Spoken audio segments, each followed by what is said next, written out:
Bismillahirrahmanirrahim. Assalamu alaikum students. This is Adnan Qureshi, your physics teacher. Welcome to my YouTube channel Science Grammar. Students, जैसा कि आपको पता है कि हमारा फर्स्ट ईयर फिजिक्स का चैप्टर नंबर 2 चल रहा है और चैप्टर नंबर 2 के अंदर आज जो हमारा लेक्चर नंबर है वो 13 है और लेक्चर नंबर 13 के अंदर जो टॉपिक आज हम लोगों ने डिस्कस करना है वो है क्रॉस प्रोडक्ट और वेक्टर प्रोडक्ट। अब क्रॉस प्रोडक्ट और वेक्टर प्रोडक्ट से पहले हमने जो लेक्चर डिटेल में डिस्कस किया था वो हमारा था स्केलर प्रोडक्ट और डॉट प्रोडक्ट। तो आज जो लेक्चर हम लोगों ने अंडरस्टैंड करना है, स्टडी करना है डिटेल में, वो हमारा है क्रॉस प्रोडक्ट। और सबसे पहले आप ये बात माइंड में बिठा लें कि क्रॉस प्रोडक्ट को हम वेक्टर प्रोडक्ट भी बोलते हैं। तो चलिए ये देखते हैं कि हमारे पास क्रॉस प्रोडक्ट और वेक्टर प्रोडक्ट क्या है। तो देखें, सबसे पहले हम स्केलर क्रॉस प्रोडक्ट और इस क्रॉस प्रोडक्ट को हम वेक्टर प्रोडक्ट भी बोलते हैं, हम इसको डिफाइन कर लेते हैं। देखिए, मैंने आपको बताया था कि प्रोडक्ट ऑफ टू वेक्टर्स का हमारा टॉपिक है बेसिकली, और हमने कहा था कि जब हम दो वेक्टर्स को मल्टीप्लाई करते हैं तो हमारा आंसर स्केलर क्वांटिटी भी आ सकती है और हमारा आंसर वेक्टर क्वांटिटी भी आ सकती है। और जब हम दो वेक्टर्स को मल्टीप्लाई करें और हमारा आंसर आ जाए स्केलर क्वांटिटी, तो इस तरह के प्रोडक्ट को हम बोलते थे स्केलर प्रोडक्ट और डॉट प्रोडक्ट। अब आज का जो हमारा टॉपिक है उसमें भी हमने दो वेक्टर्स को ही मल्टीप्लाई करना है, लेकिन यहाँ पे जब हमने दो वेक्टर्स को मल्टीप्लाई करना है तो इनका जो आंसर आएगा वो वेक्टर क्वांटिटी आएगी, और जब वेक्टर क्वांटिटी आ जाए तो इस तरह के प्रोडक्ट को हम बोलते हैं क्रॉस प्रोडक्ट। तो अब सबसे पहले हम ये बात माइंड में बिठा दें कि जब हम दो वेक्टर्स को मल्टीप्लाई करें और आंसर आ जाए वेक्टर क्वांटिटी, तो इस तरह की जो प्रोडक्ट होती है उसे हम बोलते हैं वेक्टर प्रोडक्ट और क्रॉस प्रोडक्ट। और यही हमारे पास क्रॉस प्रोडक्ट की डेफिनेशन है। तो चले अब हम इसको लिख लेते हैं। तो क्या है, if product of two vectors results in a if product of two vectors results in a vector quantity, then the product is known as vector product or cross product. तो ये बात तो हमें बड़े अच्छी तरह से क्लियर हो गई कि अगर दो वेक्टर्स को हम ज़रब दें, उनकी प्रोडक्ट लें और आंसर वेक्टर क्वांटिटी आ जाए तो इस तरह के प्रोडक्ट को हम बोलते हैं वेक्टर प्रोडक्ट और क्रॉस प्रोडक्ट। अब इस वेक्टर प्रोडक्ट और क्रॉस प्रोडक्ट का हम फार्मूला देख लेते हैं कि वेक्टर प्रोडक्ट और क्रॉस प्रोडक्ट का फार्मूला हमारे पास क्या होगा, मतलब अब इसको मैथमेटिकली हम कैसे लिखेंगे। तो मैथमेटिकली या इसका जो फार्मूला है हमारे पास वो है A cross B।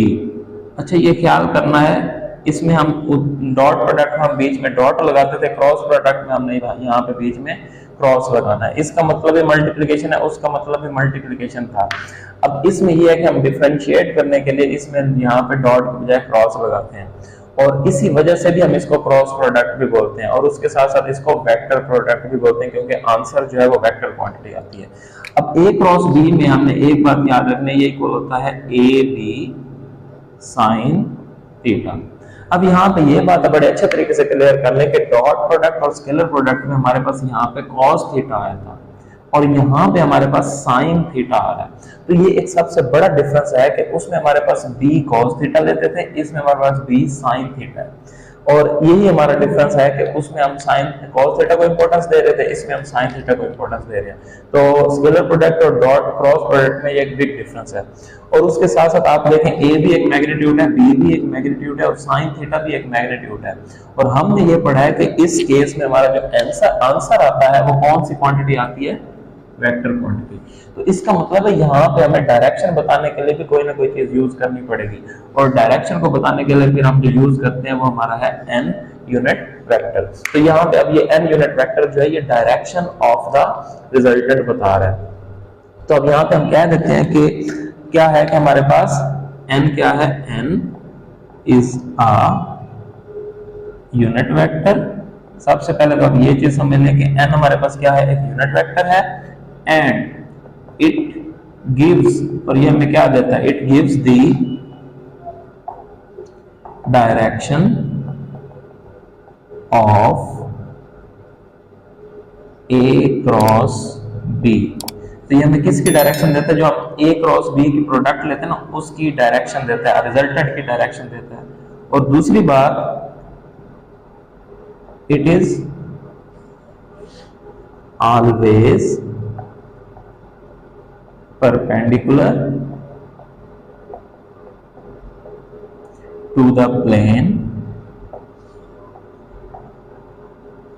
containing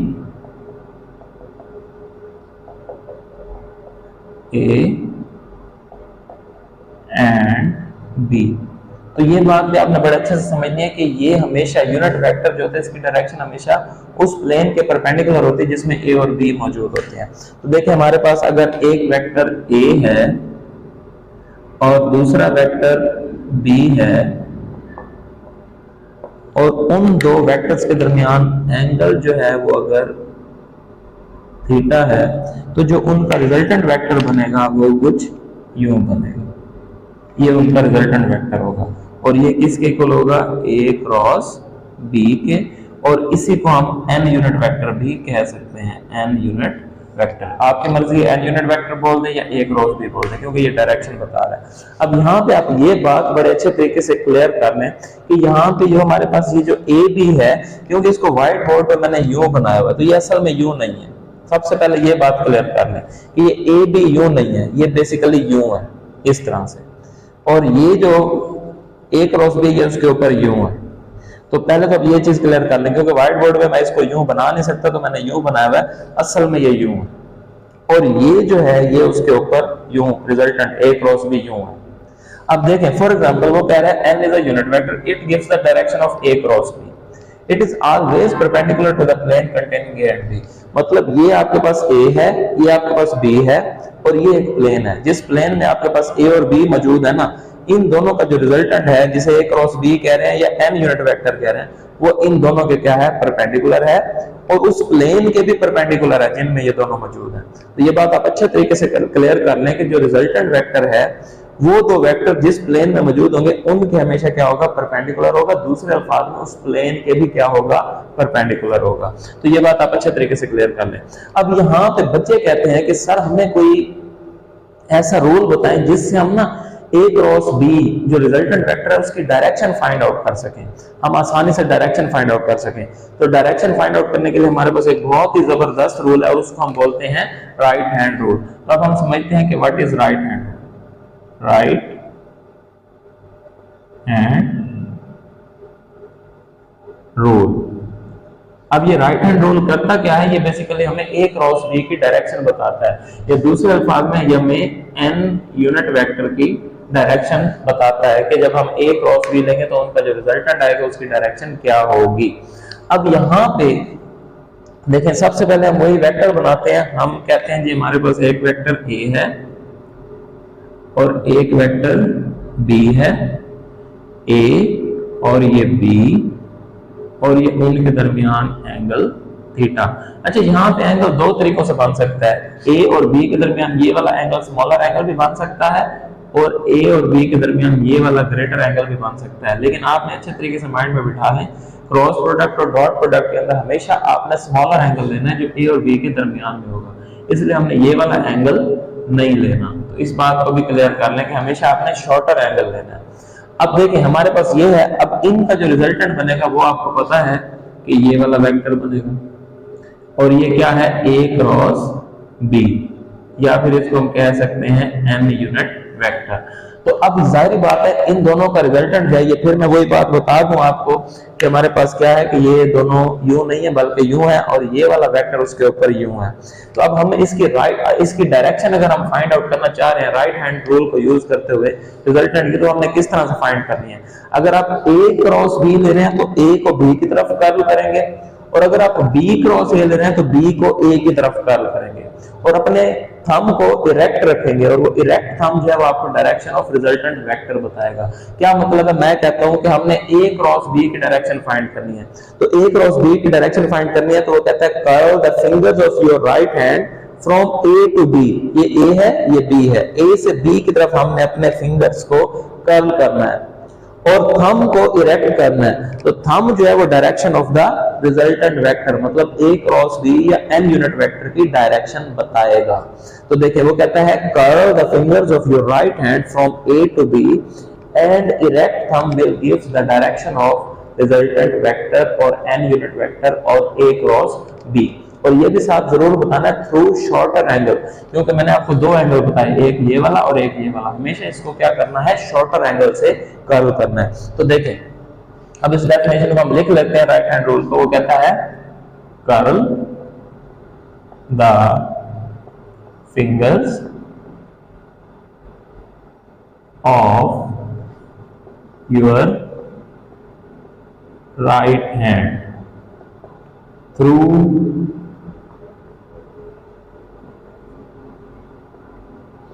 smaller angle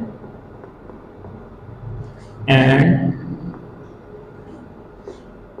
erect thumb will give the direction of A cross B और n यूनिट वेक्टर। तो वो कहता है कि आप अपने राइट हैंड के फिंगर्स को ए से बी कर्व करें, आपका जो थंब है वो direction of A cross B बताएगा। अब यहाँ पे एक बहुत इंपॉर्टेंट बात है कि ये जो हमारा राइट हैंड रूल है इसको हम स्क्रू रूल भी बोलते हैं। क्या मैंने बोला कि हमारे पास यही जो राइट हैंड रूल है, right hand rule is also known as screw rule. अब क्या मतलब है कि इसको हम स्क्रू रूल क्यों बोलते हैं, तो मैं एक बहुत ही सिंपल से एग्जांपल से ये बात आपको समझाता हूं कि ये देखें, फॉर एग्जांपल ये हमारे पास एक बोतल है। अब इस बोतल के अंदर मैं इसका ढक्कन खोलना चाहता हूं, तो मैं इसकी ढक्कन खोलना चाहता हूं और मुझे नहीं पता कि मैंने इसको इस तरफ घुमाना है या इस तरफ घुमाना है। हो सकता है मैंने इसको खोलने के लिए इधर घुमाना हो, लेकिन मैं इधर घुमा दूं, वो खुलने की बजाय और ज्यादा टाइट हो जाए। तो क्या है कि यहाँ पे हमें इसका ढक्कन खोलने में राइट हैंड रूल बहुत ज्यादा हेल्प आउट करता है। और वो किस तरह से हेल्प आउट करता है, फॉर एग्जांपल मैंने इसको खोलना है तो मैं इसके ऊपर राइट हैंड रूल लगाता हूँ। तो राइट हैंड रूल लगाऊंगा तो मैं क्या करूंगा, मैं देखूंगा कि मैंने अपने फिंगर्स को इधर अगर कर्ल करता हूँ तो मेरा थंब किधर को जा रहा है, ऊपर को जा रहा है। इसका मतलब है कि ये ढक्कन ऊपर को आएगा। तो मैं इसको जैसे ही खोलूंगा तो ये इस तरफ घुमाऊंगा तो थंब ऊपर है, तो मतलब ये ढक्कन खुलेगा, ऊपर को आएगा। और अगर मैं इसको टाइट करना चाहता हूँ, बंद करना चाहता हूँ, तो मैंने देखा कि अगर मैं इसको यूं घुमाऊं तो मेरा थंब नीचे की डायरेक्शन बता रहा है कि मतलब ये ढक्कन नीचे को जाएगा। दूसरे अल्फाज में ये टाइट होगा, बंद होगा। तो इस तरह से आपके लिए किसी भी जगह पे ढक्कन को खोलना या बंद करना बहुत ही आसान होगा। जितने भी आपके इंटरनेशनल ब्रांड्स हैं वो इसी रूल को फॉलो करते हैं, ठीक है। तो अब क्या है कि अगर फॉर एग्जांपल आप इसी तरह आप दीवार में जो पेच टाइट करते हैं, नट टाइट करते हैं या स्क्रूज खोलते हैं या बंद करते हैं, वो सारे ही इसी राइट हैंड रूल के मुताबिक खुलते हैं और बंद होते हैं। मतलब आप राइट हैंड रूल लगा लें, अगर थंब नीचे तो वो टाइट होगा, राइट हैंड रूल लगा लें अगर थंब ऊपर तो वो खुलेगा। इसी तरह दीवार में भी अगर पेज को टाइट करना है तो यूं घुमाएं, वो टाइट होगा। अगर पेज को खोलना है तो आप राइट हैंड रूल यूं घुमाएं तो वो खुलेगा। इसी तरह दूसरे अल्फाज में हम ये भी कह सकते हैं कि अगर आपने इसको टाइट करना है तो आप क्या करेंगे, मतलब एंटी क्लॉकवाइज, और अगर खोलना है तो क्लॉकवाइज घुमाएंगे तो वो चीज आपकी क्या हो जाएगी, खुल जाएगी। अब हम देखते हैं कि हमारे पास वेक्टर प्रोडक्ट और क्रॉस प्रोडक्ट की एग्जांपल क्या है। तो देखें जी, अब हम देखते हैं एग्जांपल ऑफ वेक्टर प्रोडक्ट और cross product.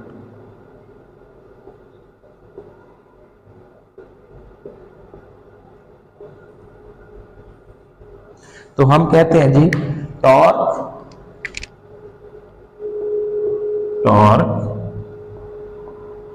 is an example of cross product. It is cross product between moment on and force. अब देखें जी, इसका फार्मूला अगर हम बनाएं तो हमारे पास ये आ जाएगा टॉर्क